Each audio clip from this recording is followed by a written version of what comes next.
bonjour, ça fait très longtemps que je dois faire cette vidéo, mais enfin je vais la faire. Enfin je vais expliquer comment Dieu m'a révélé des choses sur le Saint-Esprit et combien j'étais bloquée auparavant sur des choses. Et j'aimerais juste vous ouvrir mon cœur et vraiment partager ce que Dieu a fait, ce qui m'a ouvert, comment il a ouvert mes yeux sur certaines choses. Et ça remonte à bien 15 ans auparavant. Quand j'étais à la fin de ma dernière année d'études, j'ai pu faire une année à l'étranger.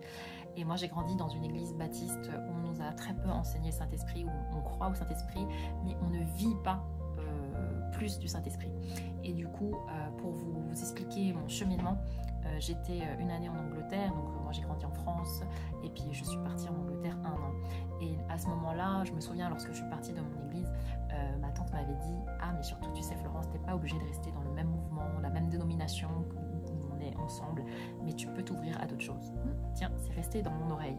Et du coup, quand je suis partie en Angleterre, j'étais à 2 endroits, et puis la deuxième ville où j'ai été en stage, eh bien, j'ai atterri dans une église charismatique, mais bien charismatique, c'est-à-dire que les gens parlaient en langue très fort, les gens tremblaient, tombaient, le prédicateur il était tout le temps en train de trembler, et j'étais là, mais dans quoi je suis tombée? J'ai tout de suite appelé mon pasteur, j'ai dit, mais pasteur, c'est normal, il y a des gens qui tombent, il y a des gens qui crient, il y a des gens qui parlent en langue, il y a des gens qui voilà, c'est bizarre.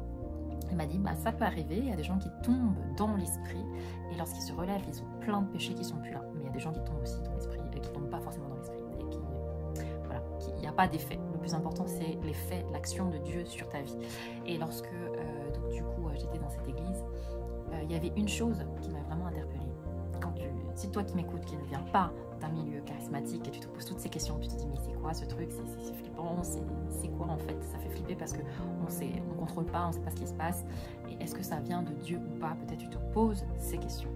Et bien moi, ce qui m'avait retenu dans cette église, c'est que je sentais l'amour de Dieu palpable, un amour puissant, et ça transpirait l'amour de Dieu. Je dis, c'est bizarre, ces gens-là, ils ont des directives de Dieu, ils parlent avec puissance, avec autorité de Dieu, et surtout, ils vivent plus la parole de Dieu que moi. C'est là que je me suis dit, il y a quelque chose qu'ils ont que je n'ai pas. Alors oui, on peut avoir tous les débats que vous voulez sur le Saint-Esprit, comment il nous remplit, les fusions du Saint-Esprit, les termes entre les fusions, le baptême, peu importe, dans la Bible il y a écrit le baptême, Jésus viendra, donc Jean-Baptiste vient pour faire le baptême de repentance, et Jésus vient, c'est Jean-Baptiste qui dit ça, il vient, celui qui vient après moi, il vous baptisera de quoi? D'esprit et de feu. Donc, peu importe le terme, on me comprend, c'est qu'on essaye de manier les termes, alors que dans la parole de Dieu, il y a écrit baptême. Donc, peu importe, baptême, ce que ça veut dire, c'est d'être immergé, d'être en immersion totale, d'être totalement rempli de lui. Et pourquoi avons-nous un problème en étant rempli du Saint-Esprit, rempli de Dieu, de notre Dieu? Et je me souviens, ce jour-là, ce pasteur avait prêché justement sur le Père, le Fils et le Saint-Esprit. Et à ce moment-là, j'ai comme eu un voile qui s'est ouvert. Je dis, mais attends, mais c'est vrai, je prie toujours le Père, le Fils, mais le Saint-Esprit, très peu. Ou je sais pas, ça me vient pas, et comme je le connais pas, bah je le prie pas. Et ce jour-là, quand il a prêché ça, j'étais vraiment en colère par rapport à mes leaders, parce qu'ils m'avaient pas appris la vérité, en vérité. Et du coup, je me disais, mais en fait, je te connais pas, Seigneur, ça fait 26 ans que je grandis dans l'église, mais on m'a jamais parlé de toi, Saint-Esprit. Et du coup, j'étais comme en colère, j'avais droit de dire ça, parce qu'en fait, il faut pas cacher la vérité. Et après, bon, maintenant, j'en veux pas aux anciens leaders de mon église, mais c'est juste qu'il y a une ignorance telle que on ne peut pas, ce n'est pas un choix d'opinion ni de sensibilité. Moi, je suis charismatique, toi, t'es pas charismatique. Non, ce n'est pas ça. On parle de Dieu. On parle du Père, du Fils et du Saint-Esprit. Ce n'est pas une option, le Saint-Esprit. Ce n'est pas une option, ce n'est pas un choix. Soit tu crois au Père, au Fils et au Saint-Esprit, soit tu n'y crois pas. Il n'y a pas charismatique, non charismatique, ça veut dire quoi? Ça veut rien dire. Ça veut dire, oui, mais moi je préfère la parole de l'Esprit. Mais pourquoi sépares-tu l'Esprit de la parole? Non, c'est juste qu'il y a des niveaux, des choses que tu as peur de rentrer dedans parce que tu veux contrôler ce qui se passe dans ta vie, et du coup, tu ne veux pas laisser le contrôle au Saint-Esprit. Bien sûr, ce que le Saint-Esprit fait est forcément dans le cadre de la parole de Dieu. Si ce n'est pas dans ce que Dieu dit dans sa parole, ça ne vient pas du Saint-Esprit, parce que le Saint-Esprit ne va jamais contredire la parole de Dieu, parce qu'ils sont un. Dieu est un, la Trinité. Et donc du coup, dans cette église, lorsque le pasteur commence à prêcher ça, il y a comme un voile qui est tombé de mes yeux, et je me suis dit, ah, il y à quelque chose. Et je les voyais, ils prêchaient l'évangile avec puissance, avec autorité. Ils avaient des directives de Dieu, ils avaient des projets de Dieu, ça allait vite. Il y avait des finances, mais tu voyais les chiffres, mais tu disais, mais waouh, mais c'est faisable parce que tu sentais l'onction de Dieu agir, parce que tu sentais Dieu conduire ce peuple, parce que tu sentais que c'était Dieu qui était derrière tout ça. Et du coup, à partir de là, j'avais commencé à avoir une soif du Saint-Esprit. Mais j'avais quand même peur, tu vois. J'étais là, je voyais tout ce qui se passait, les gens vivre des choses dans l'esprit, les manifestations de l'esprit, les manifestations démoniaques aussi. Et toi, t'es là, ben, c'est quoi ce truc? Tu flippes. Mais à l'intérieur de moi, il y avait une soif. Il y avait un désir de connaître ce Dieu qui est puissant et ce Dieu qui est le Saint-Esprit. Et à partir de là, il y a eu un enclenchement. Et ensuite, je pensais que j'allais rester en Angleterre. J'étais super contente parce que j'avais trouvé une église en feu. Et du coup, c'est pas ce qui s'est passé. Dieu m'a ramenée en France. J'étais bien dégoûtée. Mais c'est comme ça que Dieu a prévu les choses. Et donc, revenant en France, 2 ans après, Dieu m'appelle. Et là, je découvre une école de disciples qui est dans la même vibe, qui est dans la même ADN, qui est dans l'ADN charismatique. Et du coup, je savais que Dieu me donnait un rendez-vous là-bas pour que je reçoive le Saint-Esprit. Et donc, du coup, alors, si tu n'es pas d'accord avec ça, déjà je vais te dire, oui, tu reçois le Saint-Esprit le jour de ton baptême, donc tu appartiens au Saint-Esprit. Mais même Jésus, il a été revêtu de Saint-Esprit, c'est-à-dire qu'après la tentation, les 40 jours de tentation, il a reçu encore le Saint-Esprit. Il ne faut pas se dire, il ne faut pas limiter le Saint-Esprit. Ça, c'est une des barrières que j'ai dû prier contre. J'ai dû m'engager à dire au Saint-Esprit, je ne veux plus te limiter dans ma vie. Et ça, c'est la première prière que j'ai faite. Et à partir de là, j'ai dû aussi prier contre les peurs. Parce qu'il y a beaucoup de peurs, en fait, dans les personnes qui ne cherchent pas plus du Saint-Esprit. Pourquoi? Parce qu'on veut maîtriser les choses dans notre vie, parce qu'on n'a pas confiance au Saint-Esprit, parce qu'on se dit, mais je ne veux pas trembler, je ne veux pas tomber, je ne veux pas parler dans des langues bizarres, parce qu'on regarde avec nos yeux humains, et parce qu'on regarde avec notre chair, et parce qu'en fait, on ne voit pas la portée de ces choses qui sont spirituelles. Quand on lit Acte 2, Acte 2 n'était pas une scène très calme. Acte 2, la Pentecôte, quand le Saint-Esprit est descendu sur les disciples, il y avait des langues de feu, ça fait flipper, ça tremblait, ça bougeait. Les gens autour dans la ville, ils disaient, mais c'est quoi ces gens, c'est qui, c'est ouf quoi. Donc, je veux te dire que quand le Saint-Esprit se meut, bien sûr, c'est pas toujours avec un gros tonnerre, il vient aussi dans le brise du calme et il parle, il est autant Dieu et autant Jésus et autant agneau que lion. Mais il faut vraiment être conscient que lorsqu'il est descendu, c'était comme ça que ça se passait. Et comme dans toute chose surnaturelle, il y aura tout le temps quand les anges, ils apparaissaient, ils disaient n'ayez pas peur, n'ayez pas peur. Parce que oui, ce n'est pas naturel. Ce n'est pas naturel. Le spirituel n'est pas toujours naturel. Bien sûr, il se manifeste dans le naturel et rien n'est impossible au spirituel de se manifester dans le naturel. Mais il y a des choses que tu ne vas pas maîtriser. Par contre, reste toujours dans la parole de Dieu. Par contre, reste toujours dans ton amour de Jésus et reste cohérent avec la parole, reste cohérent avec le caractère de Dieu que tu connais, parce que si tu as une relation avec Jésus, tu sauras, le Saint-Esprit va te faire témoignage dans ton cœur que ça vient de Dieu ou que ça ne vient pas de Dieu et il te donne le discernement. Donc, pour vous expliquer, dans cette église, j'avais soif, mais c'est pas aller plus loin. Mais Dieu m'avait montré ça pour me permettre de pouvoir entrer dans cette école de disciples qui était charismatique.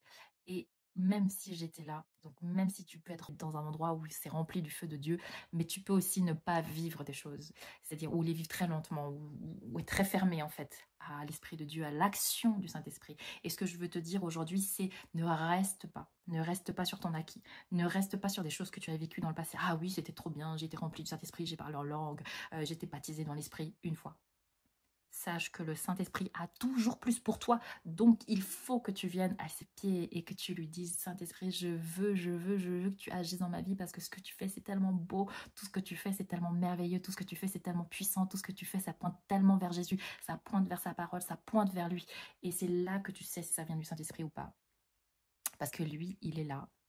Ah, j'ai déjà fait une autre vidéo qui parle de recevoir, et c'est recevoir le Saint-Esprit. Regardez l'autre vidéo, je vais vous mettre le lien dans le descriptif, mais ça parle des caractères du Saint-Esprit, le caractère du Saint-Esprit, qu'est-ce que le Saint-Esprit fait. Et cette vidéo-là, c'est plus pour témoigner de ce que j'ai vécu et de comment Dieu m'a sorti de cet esprit de religiosité en vérité et cet esprit de peur de la puissance de Dieu. Parce que avant, je peux vous dire, je pouvais même pas regarder une vidéo de Heidi Baker parce que la puissance de Dieu était tellement forte. Je pouvais même pas regarder ces vidéos-là parce qu'en fait, la puissance de Dieu était tellement forte qu'elle te dégomme. C'est comme cette image vraiment depuis ces dernières semaines, c'est que quand tu vas chez le dentiste, tu sais, quand tu as des caries, il prend la bistouri et puis il dégomme ta dent. Il dégomme la dent cariée. Et donc, cette dent-là, lorsqu'elle te dégomme, moi, quand j'étais plus jeune, j'avais toujours peur quand ça faisait parce que ça fait zzzz, et ça te dégomme, en fait. Quand ça te dégomme, ça te fait pas plaisir parce que du coup, tu perds un bout de ta dent et puis les dents, c'est vivant et donc, du coup, ça fait partie de toi et donc, c'est vivant et du coup, tes nerfs, ils ressentent cette cassure et cette brisure. Et c'est ce qui se passe quand le Saint-Esprit et sa puissance agit. Il dégomme les caries, il dégomme des choses mauvaises dans ta vie. Et toi, tu n'as tellement pas l'habitude d'être dégommé, d'être coupé, d'être transformé, d'être... Parce qu'on est souvent dans des églises, excusez-moi, il n'y a pas ce travail-là de purification. Il n'y a pas ce travail-là de délivrance. Il n'y a pas ce travail-là. Le Saint-Esprit, pas la puissance de Dieu n'est pas encore assez puissante dans nos églises et nous allons prier pour que ça soit encore plus puissant parce que nous devons apprendre à opérer avec la puissance de Dieu parce que sinon on va se faire dégommer par le monde des ténèbres et ce n'est pas ce qu'on veut parce que Jésus est mort à la croix pour que nous ayons l'autorité. Parce que lui, il a reçu toute autorité et nous, par délégation, nous avons cette autorité. Bref, alors je reviens à mon témoignage. Le témoignage. Et malgré cela, lorsque je rentre dans cette école de disciples, il y avait encore tellement de barrières en moi. J'avais des choses tellement fermées à triple tour à l'intérieur de moi. Je peux vous dire, il n'y a que le Saint-Esprit pour te dénouer, pour t'enlever ces verrous, les verrous intérieurs, les verrous mentaux, les verrous des enseignements qu'on t'a mal enseignés, qu'il faut briser le fait qu'on ne croyait pas au baptême du Saint-Esprit. Si tu ne crois pas au baptême du Saint-Esprit, tu ne seras pas rempli du Saint-Esprit. Qu'est-ce que tu crois ? Parce que tu as cette barrière dans ta tête, tu as cette barrière dans ta mentalité et ça t'empêche de recevoir. Parce que Dieu n'est pas un Dieu qui va venir te violenter et venir t'obliger à vivre des choses si toi-même tu n'y as pas soif et que tu ne demandes pas et que tu n'as pas soif de ça et que tu ne cherches pas ces choses. Donc j'aimerais t'encourager et te dire que non, ce n'est pas terminé. Ton expérience avec le Saint-Esprit vient de commencer. Ce n'est pas juste une expérience, mais c'est une relation avec cette personne. C'est une personne que tu ne dois pas ignorer. Ça, Dieu me l'a montré. Que je vivais même après des années de ministère et que j'ignorais son esprit. T'imagines? Tu vis plein de choses, mais tu impliques pas le Saint-Esprit dans ta vie. Tu ne l'impliques pas dans ton quotidien. Tu ne lui demandes pas son avis. Tu lui demandes pas ses instructions. Alors que tu as donné ta vie à Jésus. Donc ça veut dire que si tu donnes ta vie à Jésus, ta vie appartient à Jésus. Et ta vie appartient au Saint-Esprit. Donc ta vie est censée être gouvernée par le Saint-Esprit. Et laisse-moi te dire que dans cette période actuelle, si tu ne vis pas pleinement avec le Saint-Esprit, c'est foutu pour toi. Ça sert à rien. Ça sert à rien. Dis-toi. Donc il n'y a pas de charismatique, non charismatique. Ça veut dire quoi pour toi, non charismatique? C'est que tu veux pas les dons spirituels, c'est que tu ne veux pas le surnaturel de Dieu. Donc ça veut dire que tu veux maîtriser ta vie, donc ça veut dire que tu veux contrôler ta vie, mais ta vie ne t'appartient plus à toi, tu as donné ta vie à Jésus. Donc pourquoi veux-tu garder une main mise sur les choses et tu empêches le monde de voir Jésus à travers toi parce que tu ne laisses pas la manifestation de l'Esprit s'accomplir à travers toi. Nous avons besoin du Saint-Esprit. Arrête de croire qu'il y a des charismatiques et des non charismatiques. Ce n'est pas cohérent et ça va te desservir en tout cas. Si tu veux faire une œuvre de la chair et que tu ne fais pas une œuvre de l'esprit, la chair amène à la mort. La chair, c'est ce qui est humain et qui n'est pas de l'esprit. Donc si tu ne veux pas rentrer dans les choses de l'esprit, tu ne pourras pas avoir les fruits de l'esprit. Galates 5, tu ne pourras pas avoir la puissance de l'esprit. Tu te rends compte de tout ce que l'ennemi met comme barrière et c'est que des mensonges parce que tout ce qui est puissant, l'ennemi, il attaque et toi, tu te plies à son mensonge, le parler en langue. Si tu n'y crois pas au parler en langue, eh bien déjà lis tout. Pourquoi, à quoi sert le parler en langue? Dans la parole de Dieu, le parler en langue sert à t'édifier personnellement. Donc si tu n'es pas édifié, si tu te sens faible, tu te sens découragé, tu te sens ah j'ai pas de direction de Dieu, je n'ai pas ci, je n'ai pas ça, ben, c'est normal. C'est normal parce que tu ne veux pas parler en langue. Et si tu n'as pas encore reçu parler en langue, tu peux le recevoir et on peut prier pour cela. Mais aie foi, aie soif et aie foi de chercher Dieu. Ce n'est pas le parler en langue que tu cherches, mais c'est le Saint-Esprit que tu cherches et lui après il va surabonder à travers toi et après il y aura un parler en langue qui va sortir. Mais en tout cas, il faut avoir soif des dons spirituels, aspirer aux dons les meilleurs. Parce que les meilleurs dons, ils viennent de Dieu. Et nous, on va aller chercher dans d'autres choses, des stratégies humaines, des pensées humaines, des tendances. Ah, mais ça marche bien, donc il faut qu'on l'amène dans l'église. Mais le Saint-Esprit, lui, il peut t'inspirer tellement de stratégies que les meilleures stratégies à l'avance. Et ce qu'il fait, c'est le meilleur. Et je veux te dire aussi, ça c'est un mensonge du diable, c'est qu'il veut te faire croire que tu n'es pas légitime.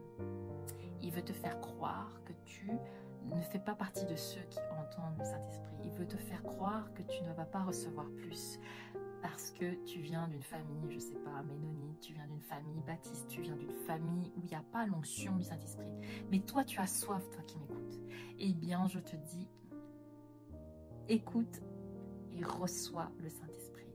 Tu es apte parce que Jésus est mort à la croix pour toi, pour que tu sois un canal sanctifié, pour que tu puisses être le temple du Saint-Esprit. Et tu es déjà son temple. Sauf que tu as besoin d'une mesure plus grande de son esprit. Et tu as besoin de ne plus contrôler, de ne plus tenir. Mon Seigneur, 3 gouttes, ça suffit. 3 gouttes. Non, non, non, non. Non, pourquoi as-tu peur? Moi, c'est quelque chose que j'ai dû me dire, mais pourquoi est-ce que j'ai peur quand il y a le moment de prière, qu'il y a le moment de ministère, tu vois? Quand tout le monde s'avance devant, moi j'étais là, oh là là là, là, qu'il va se passer quelque chose, et j'avais peur. Maintenant, je sais que c'est pas moi qui a peur, c'est l'esprit de peur qui était en moi, l'esprit de timidité, l'esprit de peur, l'esprit de limitation était en moi, et il y avait des choses qui mettaient des barrières pour que je reçoive la puissance de Dieu, pour que je reçoive la présence de Dieu, pour que je reçoive plus du Saint-Esprit. Eh bien, aujourd'hui, j'aimerais te dire, ne t'appuie plus sur ces barrières. Ces barrières sont pétées aujourd'hui dans le nom de Jésus. Je les brise dans le nom de Jésus. Pourquoi? Parce que tu es l'enfant de Dieu et Dieu t'aime et il veut de se donner. Il veut donner son esprit, ce qu'il a de meilleur, dis-toi. Il a de meilleur, c'est quoi? C'est son esprit. Donc, Jésus n'est pas mort à la croix pour que toi tu vives dans une faiblesse. Il est mort à la croix pour que tu vives dans sa puissance et que tu vives dans l'autorité de Dieu et que tu vives dans la guérison, que tu vives dans la libération, pour que tu ne sois pas lié par des choses. Ce n'est pas normal quand tu lis la Bible et que tu te dis, bah ils ont tel miracle, Jésus il a fait tel miracle. Et toi, tes disciples de Jésus, tu vis pas la même chose que lui. Alors que lui, lorsqu'il envoyait ses disciples, il les envoyait et il faisait exactement la même chose que lui. C'est là qu'on sait si tu es disciple de Jésus ou pas. Est-ce que tu es un disciple de Jésus ou pas? Et tu ne peux pas être un disciple de Jésus sans son Esprit Saint. Donc, repens-toi. C'est simple à dire. Ah, c'est un mot qu'on a du mal à dire aujourd'hui. Eh bien, je le dis, repens-toi. Moi, je me suis repentie plein de fois et je continue à me repentir quand il y a quelque chose que je fais et qui ne glorifie pas le Saint-Esprit dans ma vie. Si on a une vie de repentance, eh bien, le Saint-Esprit pourra continuer à nous remplir. Pourquoi? Parce que le Saint-Esprit est saint. Il est saint. Et si nous ne vivons pas une vie sainte, eh bien, il ne peut pas cohabiter avec le péché, ni avec les compromis, ni avec les moitiés-moitiés. Ça, c'est pas son lieu d'habitation. Son lieu d'habitation est un lieu saint. Jésus est mort à la croix pour que tu sois sanctifié. Donc sanctifie-toi, confesse-toi, repens-toi, vis les choses que tu as à vivre pour être nettoyé et ne plus être mélangé avec des pensées qui ne viennent pas de Dieu et qui ne sont pas bibliques. Est-ce qu'il est écrit dans la Bible, ne parlez pas en langue? Non, ne soyez pas édifiés. Donc en fait, ne sois pas édifié, sois faible. Sois faible. Qui c'est qui a écrit ça? Oui, il y a écrit, quand je suis faible, c'est alors que je suis fort, parce que Dieu se glorifie. Mais Dieu, il nous a donné une église forte et puissante. Mais nous y croyons plus parce que nous fonctionnons avec la culture. On a une culture qui est de ce monde, alors que nous devons viser la culture du royaume de Dieu. La culture du royaume de Dieu est différente de la culture chinoise, de la culture française, de la culture de tel mouvement d'église ou d'un autre mouvement d'église. Alors la seule voie, c'est 2 Chroniques 7,14. C'est si mon peuple vient à moi, s'humilie, prie, se repent, se détourne de ses mauvaises voies, alors moi, je viendrai, je suis son Dieu et je viendrai et je guérirai son pays. Alors, j'ai juste envie là de prier, Seigneur. Vraiment, tu vois, Seigneur, là où nous sommes, Saint-Esprit, tu vois toutes choses dans nos vies. Et Père, je te demande de venir briser les barrières de peur, les barrières de méconnaissance de toi. Seigneur, tu nous apprends toujours plus.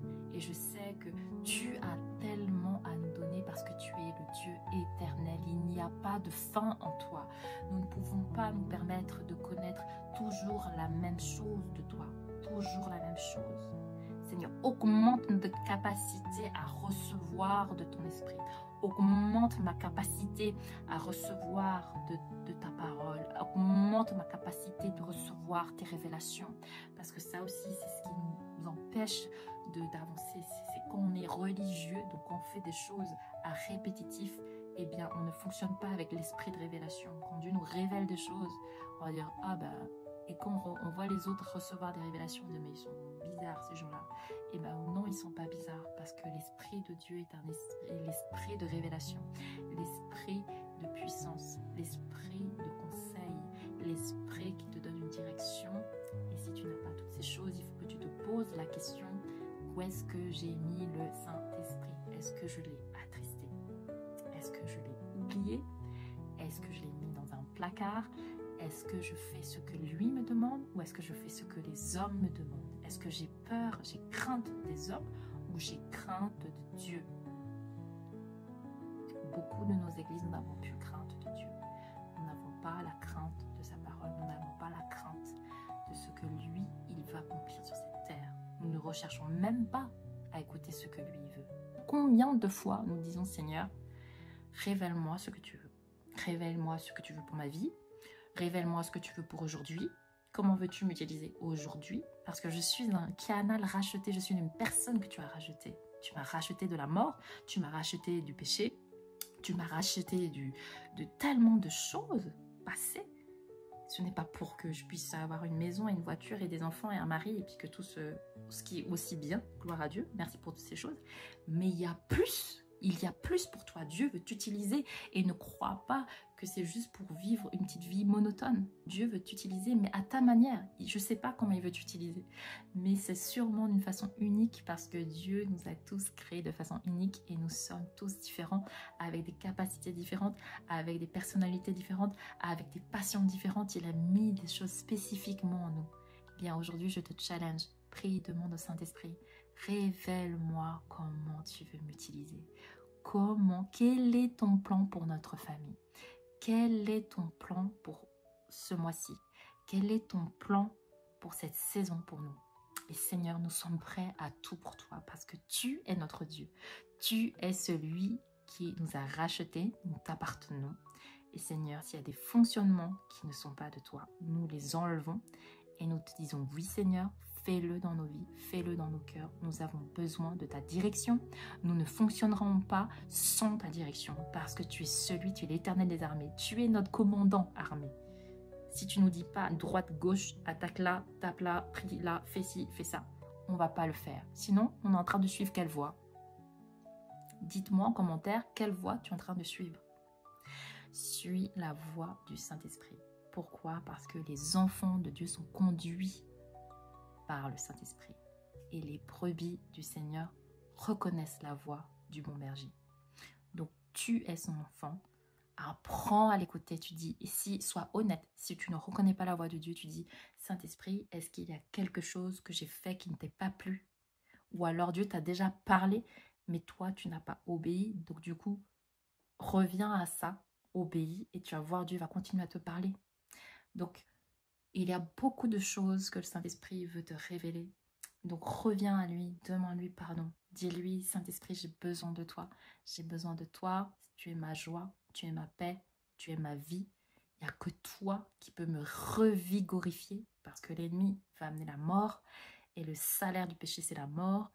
Et les pensées humaines amènent à la mort. Donc c'est pour ça que nous devons être lavés, renouvelés dans notre intelligence pour que le Saint-Esprit nous donne ses pensées, la pensée de Christ.